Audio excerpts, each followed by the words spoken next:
I am happy to be with you today. I am Angela Williams, and I'm the founder of Voice Today. The beast of abuse entered my life at age 3. At age 5, I walked into a kindergarten classroom and looked around and knew that I was very different from every other child there. There were giggles, there was laughter, but there was no laughter in my heart because my spirit had been broken. At age 8, I crawled under my bed and took a bottle of vitamins thinking that that would end my life. At age 12, I cried out in many ways for help, and no one heard my cries. Not a pediatrician, not a dentist, not a teacher, not a babysitter, not an aunt, not an uncle, not a grandfather, not a grandmother, not a mother. No one heard my cries. At 15, my biological father had left me. So I tried to find him, thinking that that would be deliverance, and was met with further denial and rejection. At age 17, wearing just a pair of blue jeans and a t-shirt, barefoot, I climbed to the top of the Talmadge Bridge, and when I got to the top of that bridge, I looked down into those black swirling waters and just began to cry hysterically because I did not have the courage to throw myself off that bridge. I smelled like vomit because I had tried to kill myself earlier with a mix of sleeping pills and vodka, and my body rejected the poison. And I did not know what I was going to do because I could not go home and be raped and beaten again by my stepfather. I am 1 in 4 women in America. I was physically and sexually abused as a child, and I have a very important message for the world. We have got to stand up. And we have got to end child sexual abuse. It's happened to Oprah, it's happened to Ellen, it's happened to Monique, it's happened to 42 million reported survivors in the U.S. And my mission is to make sure that no child is ever sexually abused again. I have a very short presentation for you today, and would love to leave some time at the end for us to be able to talk and discuss and ask questions. I had hoped that we would have a full room here today because this is such an important issue. And I truly believe that the college age, the youth, are going to be able to stand up and make a difference. I feel like my generation really has their head buried in the sand over this.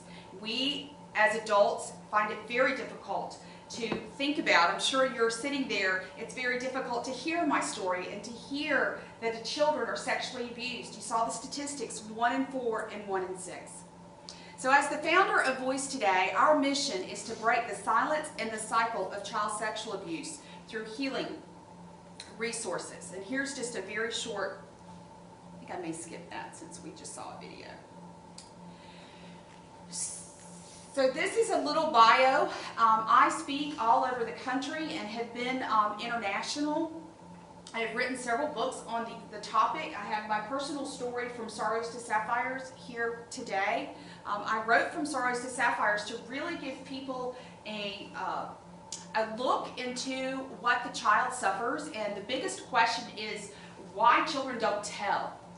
Children don't tell because they don't have a voice. Children don't tell because they don't know how to describe what's happening to them.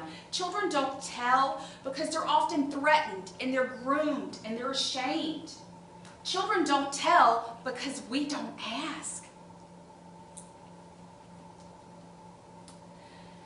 I hope that I'm going to say these statistics enough that when you leave here today that you'll know them and you'll be able to share them with someone else, because most people are shocked at the number that we're dealing with. It's not even an epidemic anymore. It is a pandemic. 1 in 4 girls, 1 in 6 boys. To put that in context, 1 in 8 women will get breast cancer. Only 1 in 10 ever tell. 90% are abused by someone they know, love, and trust. And what do we usually do? We train our children to be afraid of what? Strangers. The stranger danger. Yet that is about 7% of the risk. 70% of all sexual assault in this country happens to a child. 42 million survivors reported, but we know that the numbers are so much greater. Because when you look at the dynamic of 93% of the time, someone, that child knows and loves and trusts, the parent knows and loves and trusts. That's a person that's very close to their family unit. They often don't tell because they don't feel like they will be believed. The median age of sexual abuse is 9 years old. I just left Albuquerque, New Mexico, where a 4-month-old had been raped and killed. Serial molesters can have up to 400 victims. On average, one molester has about 117 victims in their lifetime. So what does this do to a life? What has that done to me in my own personal journey? You really begin to generate a lot of self-hatred as a survivor of sexual abuse. A lot of depression, guilt, shame, flashbacks, sleeping disturbances, disassociation, lack of trust, lack of boundaries, substance abuse. We're dealing with an enormous rate in this country of drug and alcohol addiction. Somewhere between 70 to 80% can be attributed to child sexual abuse. Eating disorders, there again, a very high percentage can be attributed. And then the re-victimization. We are dealing with a society that we have a huge amount of domestic violence in this society. A lot of abuse that's perpetuated. It's a cycle that has to be broken. So why the substance abuse? It really becomes a coping mechanism. As a survivor of child sexual abuse, and I can speak very personally, you deal with a tape that goes over and over and over. You deal with smells, and you deal with places, and you deal with people sometimes that trigger that, and you just want an escape. 69% of women in treatment for alcohol or other substance use report having been sexually abused as a child. Alcohol is the most common date rape drug. Substance abuse can lower inhibitions, coordination, mobility, response reflexes, and 53% of college women who reported sexual assault were under the influence at the time of abuse. So you can see how the re-victimization pattern can be set up so easily and so quickly. Re-victimization, the link between child sexual abuse and date rape. Expect abuse as a way of life. When you have been abused, I was sexually abused for 14 years. My abuse lasted from age 3 to age 17. When I tried to have a healthy relationship, I really felt like you didn't love me unless you abused me. I thought that the fussing, arguing, cursing, beating, that was all normal. So we have to almost retrain our brains and learn what is normal. Assaulted women under the age of 18 are twice as likely to report being raped as adults. We also have, do you have anything about trafficking in this one or no? I don't think so. There's also a great link, just to let you know, between human trafficking, those men and women that are prostituted, and child sexual abuse. The Juvenile Justice Department reports that about 90% have been sexually abused younger as children. So what we're seeing is children that are sexually abused at 4, 5, and 6 in that range in their homes, and they're running away at 11, 12, and 13 on the streets. Within about 48 hours, they will be solicited into sexual exploitation.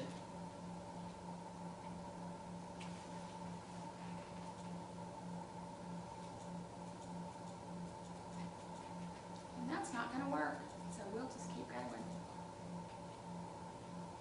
So what is Voice Today and what were we about? Voice Today is a movement. It's a movement to get this issue out of the closet and into the public arena. It's a movement to empower survivors to stand up and stand together. If we had 42 million people standing at one time saying, no more, not on my watch will a child be sexually abused, there's so many that have compassion for this issue, but truly when you have suffered with child sexual abuse, you know that it impacts every single area of your life, of your confidence, of your ability to excel and succeed. So the movement is to promote awareness, to promote a platform for us to come together for prevention and protection. Voice Today facilitates a number of programs that we'll talk about later, and then healing and restoration. We are a grassroots movement. We're 5 years old. Voice Today was founded in 2008. We right now are working on a national media campaign. We have lots of events, and we will hand out in just a few minutes a listing of some of our events and how you can get involved. We're certainly doing a lot of social networking and social media. We have merchandising. The national tour right now, we're booked in about 20 cities and about 20 to 30 TV shows.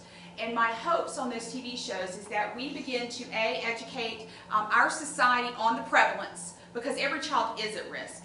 It crosses every social, every economic, every boundary out there. It's not just in this ethnic group. It's just not in this social economic level. It crosses every barrier, every boundary. So my hopes in these TV shows is to be able to give more awareness and also teach some very practical things that we can begin to do to protect our children.